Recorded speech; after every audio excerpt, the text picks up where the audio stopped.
नमस्कार दोस्तों, स्वागत है आप सभी का टीचिंग विद वाणी में, जहां मिलता है आपको सभी प्रतियोगी परीक्षाओं के लिए हिंदी का ज्ञान। दोस्तों, ये जो हमारी क्लास है, आप एलटी ग्रेड की तैयारी करो, DSSP की करो, बीपीएससी करो या यूपी टीजीटी पीजीटी या किसी भी स्टेट की तैयारी कर रही हो, आपके लिए क्लास इंपॉर्टेंट है। मैं हूँ वाणी शर्मा। आज की क्लास में हम आदिकाल के प्रश्न करेंगे। तो चलिए आज की वीडियो को स्टार्ट करते हैं। उससे पहले अगर आप चैनल पर पहली बार आए हो, चैनल को सब्सक्राइब कीजिए, वीडियो को लाइक कीजिए, कमेंट में जरूर बताना आपको मेरी क्लास कैसी लगी। आज का हमारा पहला क्वेश्चन है, भरतेश्वर बाहुबली रास इनमें से किस काव्य धारा का ग्रंथ है? जैन साहित्य, सिद्ध साहित्य, रासो साहित्य, नाथ साहित्य। हाँ जी, भरतेश्वर बाहुबली रास इनमें से किस काव्य धारा का ग्रंथ है? आपको याद रखना जैन साहित्य का इसका राइट आंसर है ऑप्शन ए। अब दोस्तों बात करें इसके लेखक कौन है, तो आपको याद रखना शालिभद्र सूरी। कौन है? शालिभद्र सूरी। निम्नलिखित में से कौन सी रचना शीलांकित है? वर्ण रत्नाकर, वसंत विलास, उक्ति व्यक्ति प्रकरण, राहुल वेल। हाँ जी, कौन सी रचना शीलांकित है? तो दोस्तों आपको याद रखना राहुल वेल शीलांकित रचना है, इसका राइट आंसर है ऑप्शन डी। बात करें इसकी रचना किसने की थी, आपको याद रखना रोडा नामक कवि ने। किसने की थी? रोडा नामक कवि ने। मैंने क्या बताया? राहुल वेल शीलांकित रचना है। नगरीय पचारी सभा से प्रकाशित पृथ्वीराज दासों की संस्करण को प्रामाणिक मानने वाले विद्वान इनमें से कौन है? रामचंद्र शुक्ल, श्यामलाल दास, कर्नल टॉड, गौरी शंकर, हीराचंद ओझा। राइट आंसर क्या होगा? हाँ जी, नागरी प्राचार्य सभा से प्रकाशित पृथ्वीराज दासों के संस्करण को प्रामाणिक मानने वाले विद्वान इनमें से कौन है? आपको याद रखना कर्नल टॉड। इसका राइट आंसर है ऑप्शन सी। रचना और रचनाकारों की दृष्टि से कौन सा विकल्प सुमेलित नहीं है? प्रबंध चिंतामणि, विनय चंद्र सूरी, पाहुड़ दोहा, राम सिंह, नेमिनाथ चरयू, हरिभद्र सूरी, भविष्यत कहा, धनपाल। राइट आंसर क्या होगा? हाँ जी, रचना और रचनाकारों की दृष्टि से कौन सा विकल्प सुमेलित नहीं है? अब दोस्तों बात करें भविष्यत कहा, ये किससे सुमेलित है? धनपाल से। ये तो सही है। नेमिनाथ चरयू हरिभद्र सूरी से सुमेलित है, ये भी सही है। पाहुड़ दोहा राम सिंह से सुमेलित है, ये भी सही है। जबकि बात करें प्रबंध चिंतामणि, ये विनय चंद्र सूरी से सुमेलित नहीं है, तो इसका राइट आंसर है ऑप्शन ए। बात करें प्रबंध चिंतामणि रचना किसकी है? आपको याद रखना मेरु तुंग की। किसकी है? मेरु तुंग की। जसहर चरित्र के लेखक है स्वयंभू, धनपाल, पुष्पदंत, अब्दुल रहमान। राइट आंसर क्या होगा? हाँ जी दोस्तों, जसहर चरित्र के लेखक कौन है? आपको याद रखना जसहर चरित्र के लेखक पुष्पदंत है, इसका राइट आंसर है ऑप्शन सी। अब दोस्तों बात करें स्वयंभू। स्वयंभू की कौन सी रचना है? तो आपको याद रखना पमचर्यू बहुत पूछी जाती है। पमचर्यू किसकी रचना है? आपको याद रखना स्वयंभू की। बात करें धनपाल की कौन सी रचना है? तो आपको याद रखना भविष्यत कहा। भविष्यत कहा ये किसकी रचना है? आपको याद रखना धनपाल की। अब्दुल रहमान की कौन सी रचना है? आपको याद रखना संदेश रासक। कौन सी है? संदेश रासक।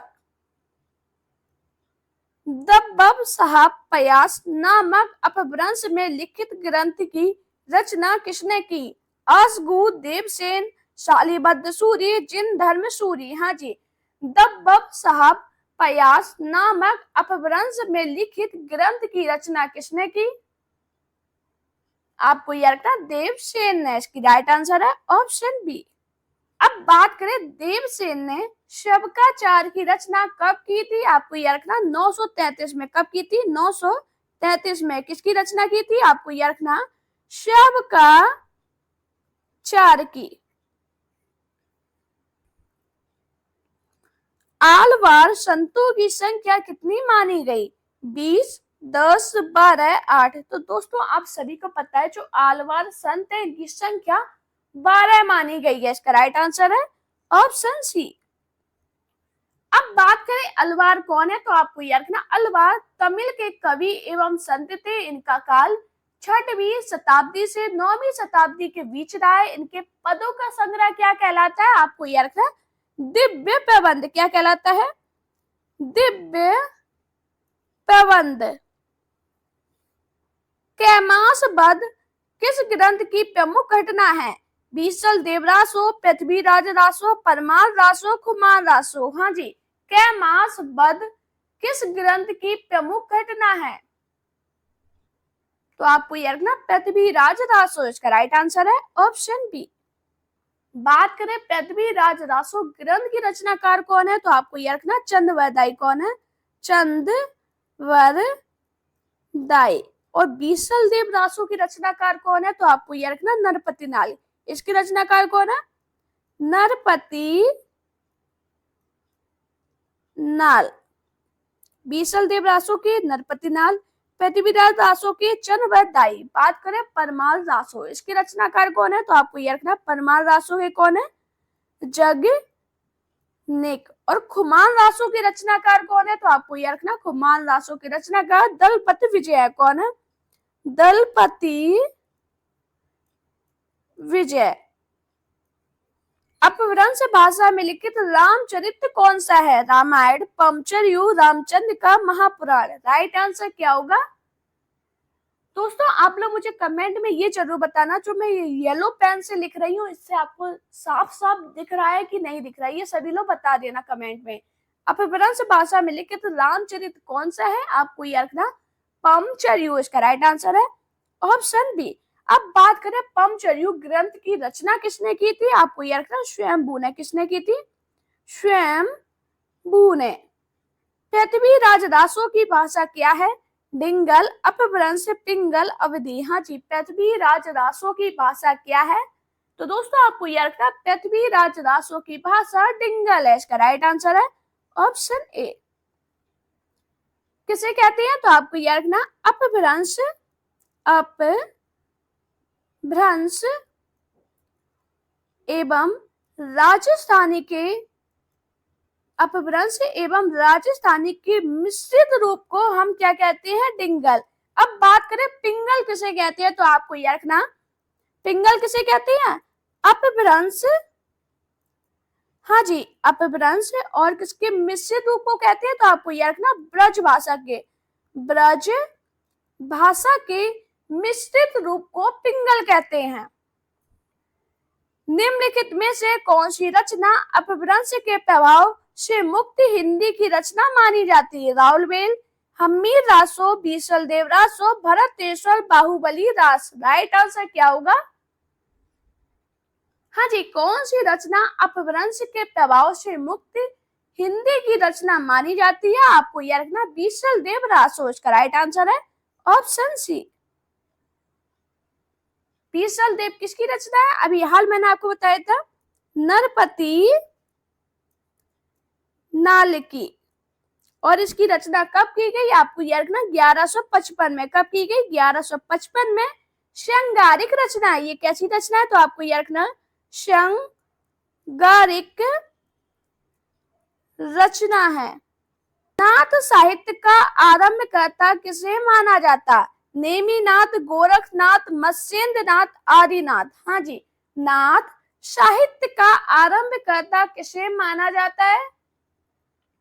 तो दोस्तों आपको याद रखना नाथ साहित्य का आरंभकर्ता मत्स्येंद्रनाथ या मच्छंद्रनाथ के शिष्य गोरखनाथ को माना जाता है। इसका राइट आंसर है ऑप्शन बी। गोरखनाथ किसके शिष्य थे? आपको याद रखना मत्स्येंद्रनाथ के। किसके हैं? मत्स्येंद्रनाथ। हिंदी का प्रथम महाकाव्य किसे माना गया? कामायनी, खुमान रासो, पृथ्वीराज रासो, बीसल देव रासो। हाँ जी, हिंदी का प्रथम महाकाव्य किसे माना गया? तो दोस्तों आपको याद रखना पृथ्वीराज रासो को हिंदी का प्रथम महाकाव्य माना गया। इसका राइट आंसर है ऑप्शन सी। पृथ्वीराज रासो के रचयिता कौन है? चंद बरदाई। यह आदिकालीन रचना है। आला उदल नामक वीर सरदारों की वीरतापूर्ण लड़ाइयों का वर्णन निम्नलिखित में से किस ग्रंथ में है? कुमार रासो, बीसल देव रासो, परमार रासो, पृथ्वीराज रासो। हाँ जी, आला उदल नामक वीर सरदारों की वीरतापूर्ण लड़ाइयों का वर्णन किस ग्रंथ में है?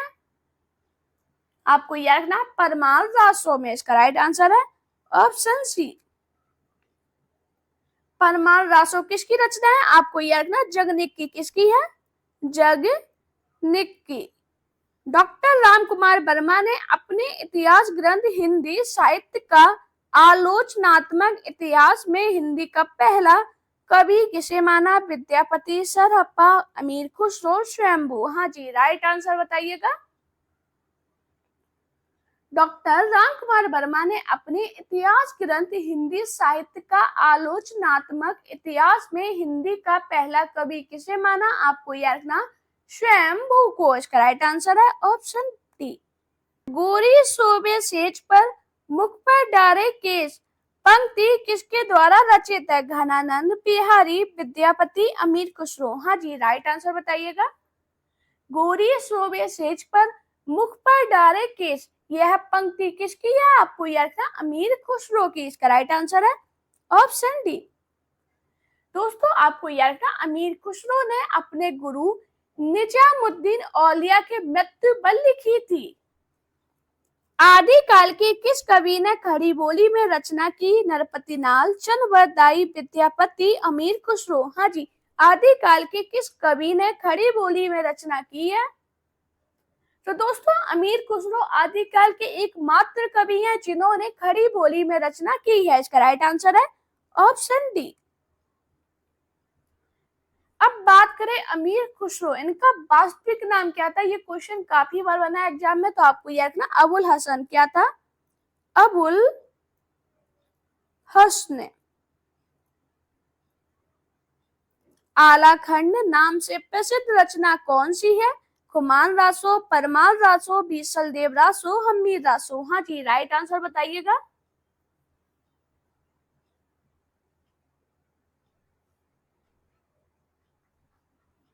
आलाखंड नाम से प्रसिद्ध रचना कौन सी है? तो आपको याद रखना आलाखंड नाम से प्रसिद्ध रचना परमार रासो है। इसका राइट आंसर है ऑप्शन बी।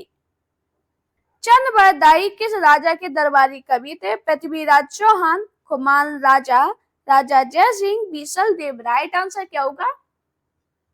सभी लोग बताइए, जो चंद बरदाई हैं ये किस राजा के दरबारी कवि थे?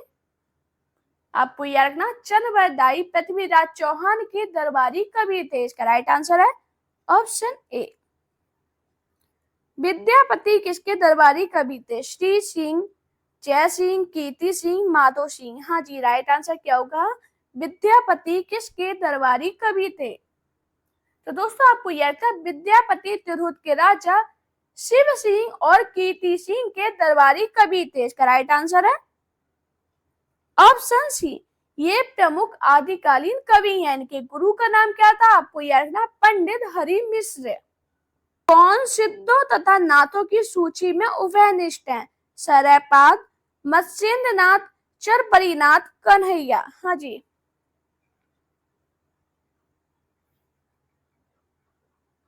तो दोस्तों आपको याद रखना सरहप्पा सिद्धों तथा नाथों की सूची में उभयनिष्ठ है। इसका राइट आंसर है ऑप्शन ए। आपको याद रखना सरयपाद या सरहप्पा को हिंदी का प्रथम कवि माना जाता है। दोस्तों, ये क्वेश्चन बहुत बनते हैं पेपर में। प्रथम कौन है हिंदी में? मैंने आपको एक क्लास करा रखी है, वो देखना आप लोग, जिसमें हिंदी में सर्वप्रथम करके क्लास कराई है। वो क्लास आप पढ़ोगे तो आपको जितने भी प्रथम से क्वेश्चन बनते हैं वो आपके सारे डाउट क्लियर हो जाएंगे।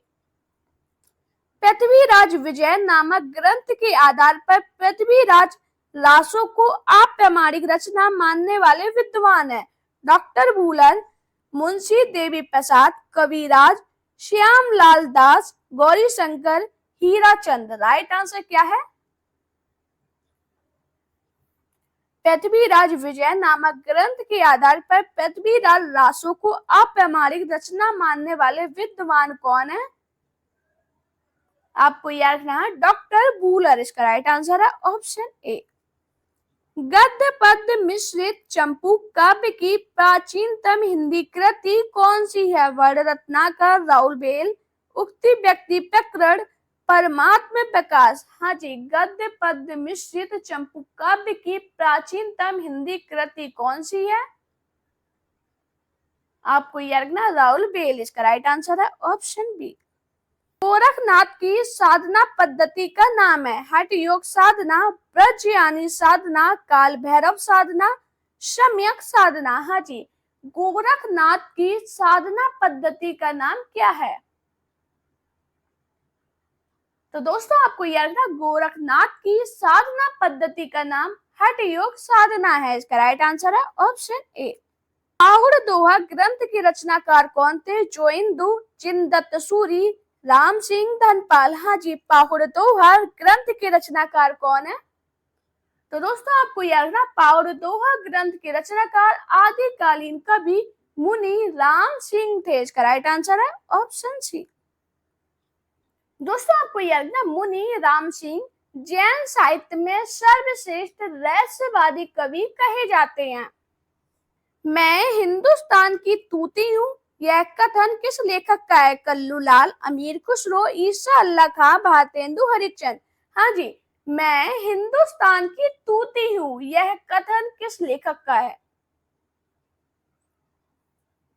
तो दोस्तों आपको याद रखना मैं हिंदुस्तान की तूती हूँ, यह कथन आदिकालीन लेखक अमीर खुसरो का है, इसका राइट आंसर है ऑप्शन बी। देशील बहना सब जन मिठा, देसी भाषा के मिठास का यह वर्णन करने वाले रचनाकार का नाम है? शालिभद्र सूरी, चंद्रवरदाई, हजारी प्रसाद द्विवेदी, विद्यापति। राइट आंसर क्या होगा? दोस्तों आज के जितने भी क्वेश्चन है इम्पोर्टेंट है, सभी लोग पूरी क्लास को जरूर देखा कीजिए और सभी लोग मुझे कमेंट में बताना आपको ये क्लास कैसी लगी। आपके जितने भी दोस्त हैं जो LT ग्रेड की या TGT PGT की BPSC की तैयारी कर रहे हैं उन्हें ये वीडियो शेयर कीजिए, उन्हें बताइए डेली क्लास होती है आपकी 8 बजे।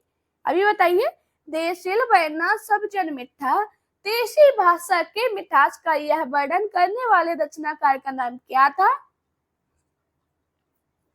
तो आपको याद रखना इसके रचनाकार कौन है? आदिकालीन कवि विद्यापति, इसका राइट आंसर है ऑप्शन डी। सारंगधर पद्धति किस विधा की रचना है? महाकाव्य, खंड काव्य, सुभाषित संग्रह, एकांत काव्य। राइट आंसर क्या होगा? सारंगधर पद्धति किस विधा की रचना है? आपको याद रखना सुभाषित संग्रह विधा की रचना है, इसका राइट आंसर है ऑप्शन सी। मैथिल कोकिल नाम से जाने जाते हैं रहीम, जयदेव, सुंदर दास, विद्यापति। हाँ जी, मैथिल कोकिल के नाम से किसे जानते हैं? तो आपको यह रखना आदिकालीन कवि विद्यापति को मैथिली भाषा में पदावली रचना करने के कारण मैथिल कोकिल नाम से जाना जाता है, इसका राइट आंसर है ऑप्शन डी। विक्रम की 7वीं शताब्दी से 11वीं तक अपभ्रंश की प्रधानता रही और फिर वह पुरानी हिंदी की परिणत हो गई, यह कथन किस विद्वान का है? सुनीति कुमार चटर्जी, कृष्ण चंद्रदास शर्मा गुलेरी, धीरेन्द्र वर्मा। राइट आंसर क्या होगा? हाँ जी, सभी लोग बताइए ये जो कथन है किसका है? आपको याद रखना चंद्रदास शर्मा गुलेरी का, इसका राइट आंसर है ऑप्शन सी। पृथ्वीराज रासो में कितने समय है? सभी लोग बताओ जो पृथ्वीराज रासो है इसमें कितने समय है? तो दोस्तों आपको याद रखना पृथ्वीराज रासो में 69 समय है, इसका राइट आंसर है ऑप्शन सी। बात करें इसके लेखक कौन है? आपको याद रखना चंद्रवरदाई।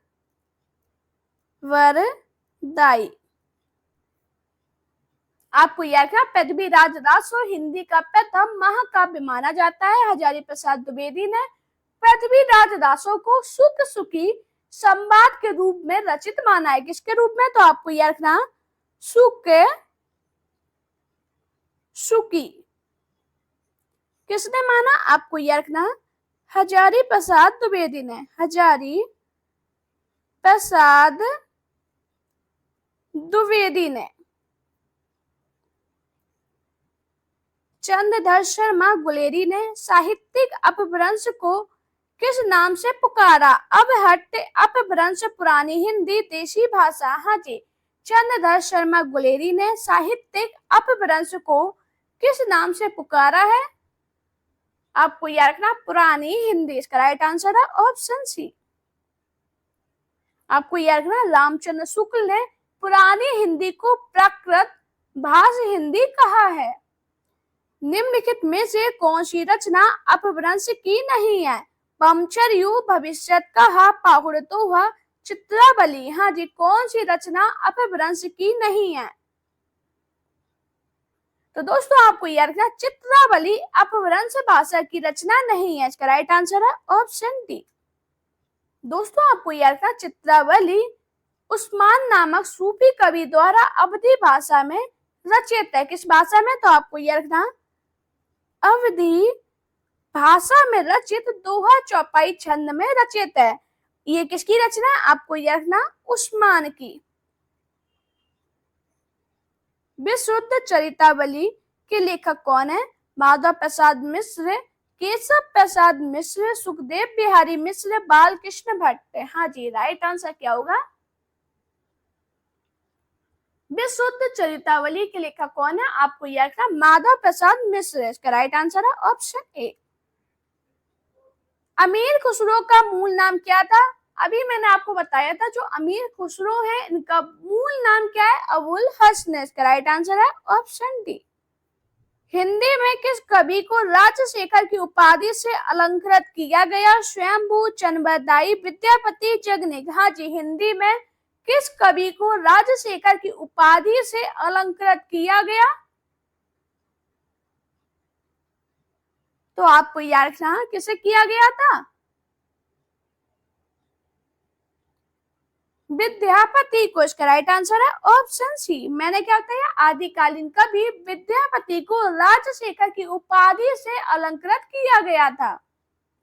कीर्तिलता के रचनाकार है विजय सिंह सूरी, जायसी, विद्यापति, अमीर खुसरो। हाँ जी, कीर्तिलता के रचनाकार कौन है? तो दोस्तों आपको याद रखना कीर्तिलता के रचनाकार विद्यापति हैं। इसका राइट आंसर है ऑप्शन सी। अपनी पहेलियों और मुकरियों के लिए जाने जाते हैं चन्बरदाई, अमीर खुसरो, विद्यापति, हेमचंद। हाँ जी, अपनी पहेलियों और मुकरियों के लिए कौन जाने जाते हैं? आपको याद रखना अमीर खुसरो। इसका राइट आंसर है ऑप्शन बी। आदिकाल के साहित्य में उपेक्षित रहा है सामाजिक चेतना, धार्मिक चेतना, आश्रयदाता प्रशंसा, राष्ट्रीय चेतना। हाँ जी, आदिकाल के साहित्य में क्या उपेक्षित रहा है? आपको याद रखना राष्ट्रीय चेतना। इसका राइट आंसर है ऑप्शन डी। आदिकाल के काव्यों की प्रधान भाषा थी प्राकृत, पाली, डिंगल पिंगल, मिश्रित, खड़ी बोली। हाँ जी, आदिकाल के काव्यों की प्रधान भाषा क्या थी? आपको याद रखना डिंगल पिंगल मिश्रित। इसका राइट आंसर है ऑप्शन सी। दोस्तों अगर आपको मेरी वीडियो पसंद आई हो तो वीडियो को लाइक कीजिए, चैनल को सब्सक्राइब कीजिए, अपने दोस्तों के साथ वीडियो शेयर कीजिए। मेरा Telegram account, Insta account, Facebook page पे मुझे फॉलो कीजिए। अपना प्यार और सपोर्ट चैनल पे इसी प्रकार बनाए रखिए। Thank you guys watching this video.